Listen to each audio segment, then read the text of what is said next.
Hello, ladies and gentlemen, and welcome to the April 22nd Raw review. The England edition of Raw. Sweet. The UK crowd is a better crowd than America. I'm sorry, ladies and gentlemen. Anybody from the United States is seeing this. Let's be honest about it. Unless they constantly stay in New York or New Jersey or Philadelphia or even Pennsylvania.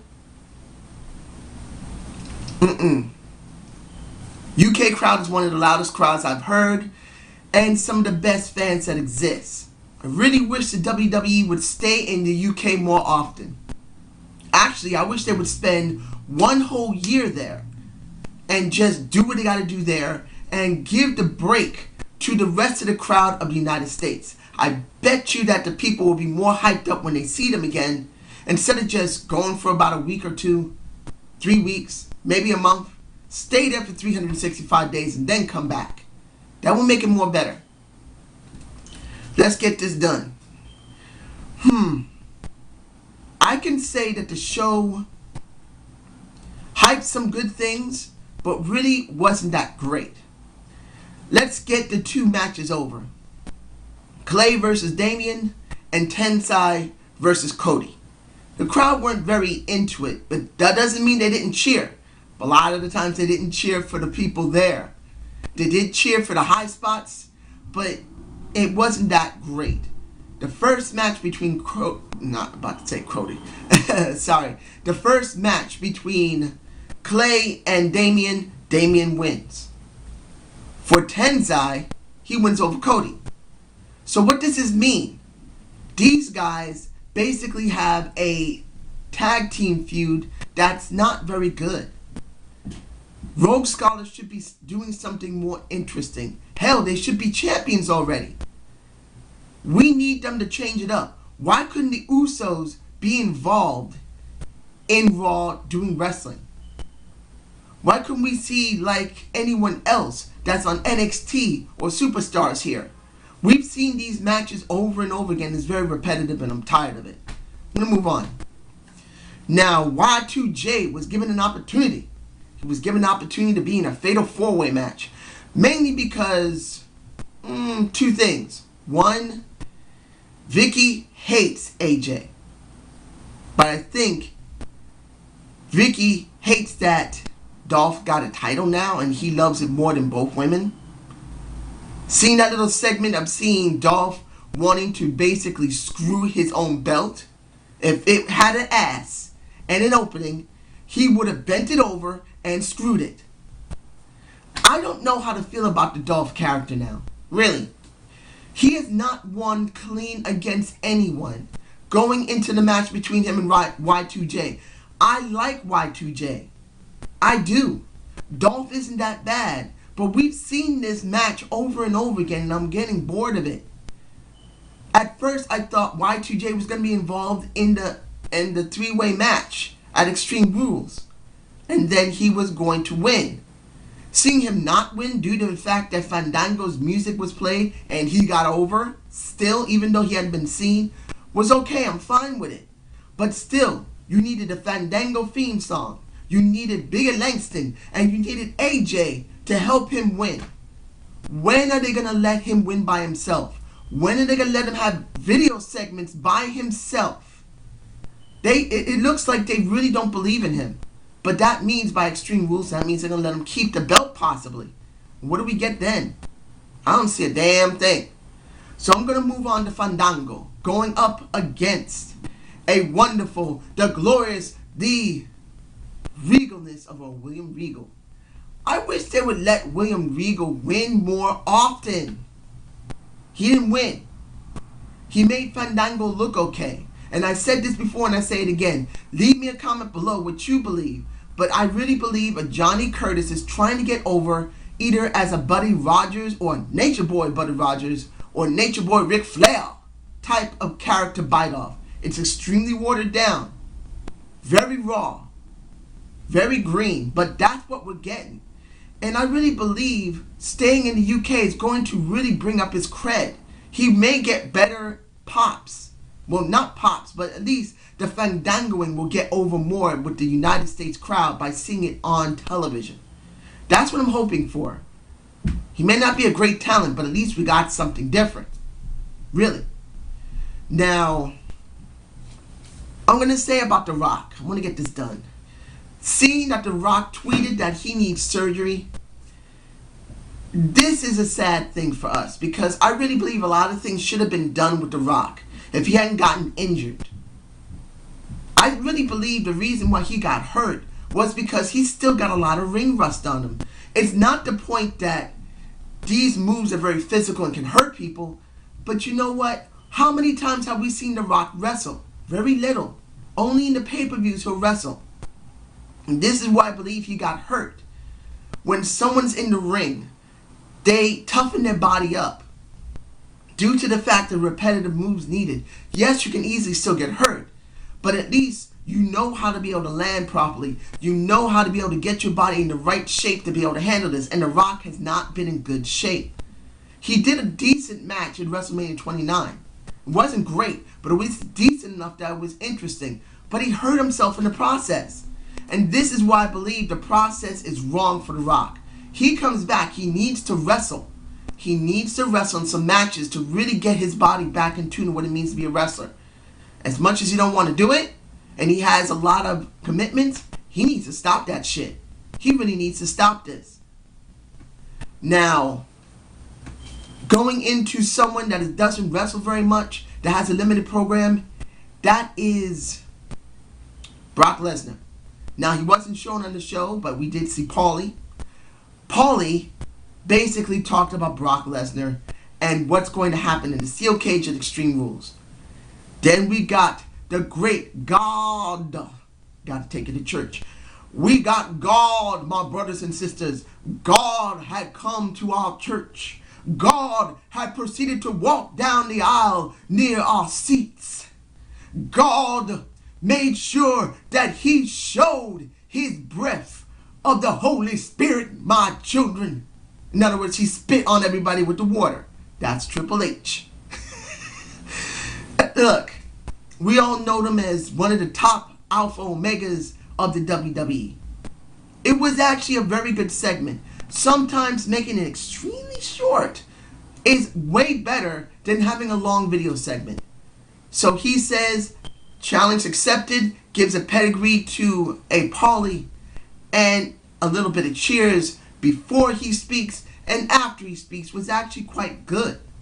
I'm glad it wasn't very long. Doesn't mean I don't mind 100% the problem of a Triple H talking.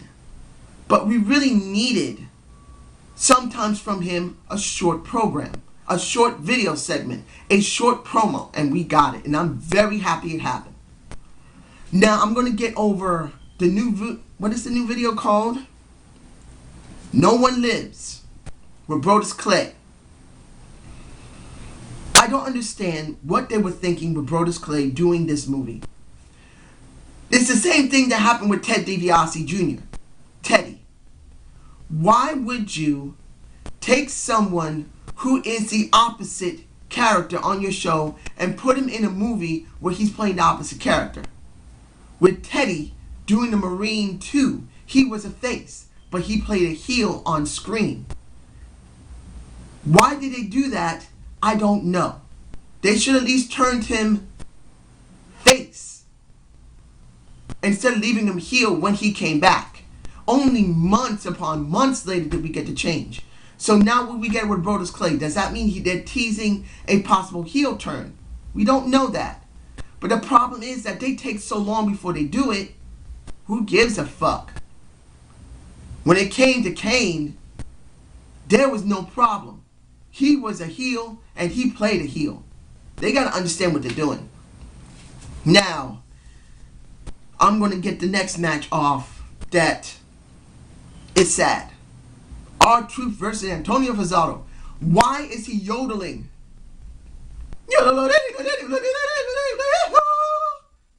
Why? It's funny the first time. But he doesn't have the voice that can yodel. No. I can't yodel. I may have a high voice that will probably make it work. But I don't know how to yodel. He doesn't have the deep voice to make it work. And it's not in his character to do it. Yes, he comes from Switzerland. But doing this here because of the UK crowd? Are you serious? Come on. And the one who loses is Antonio Vazzato to an R-Truth. Does R-Truth go anywhere? No. Because Antonio was never pushed. 240 days and wasn't pushed. This was just a throwaway match, and I feel sorry for Antonio, who's a better talent than an R-Truth. Doesn't mean I don't like R-Truth, but he's a better talent. So, I can say this. I don't know what they're going to do with Y2J when it comes to Fandango. Will they have a stipulation for their match? Because I really believe they need one. I'm only bringing this up because I already spoke about Y2J and Dolph. That was a good match, but it should have been on a pay-per-view because Dolph needed a win. Fandango, of course, there's no pay-per-view yet, so seeing him win over a William Regal was alright, wasn't great, but what are they going to do for Extreme Rules for these two guys? I'm hoping they'll do a stipulation for these two guys because they really need one. It's not a boring feud at all. But I want to see something extra from a Y2J. All he does most of the time is now job. He just jobbed to Dolph. So I really don't feel any hyping anymore.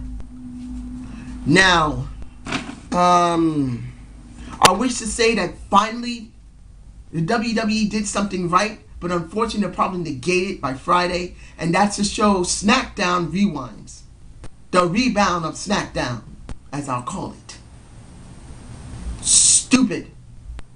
Just plain stupid what they do on SmackDown. Not Raw. This was good. Promote your other show on your main show. Promote your B show on your A show. Don't promote your A show on your B. Not everyone's going to watch the B show. They want to see the A show. To give interest to your B, put it on the A. So I'm glad they did it. But I feel like they're just going to negate it when they do Raw Rewinds. So, I'm going to leave it at that.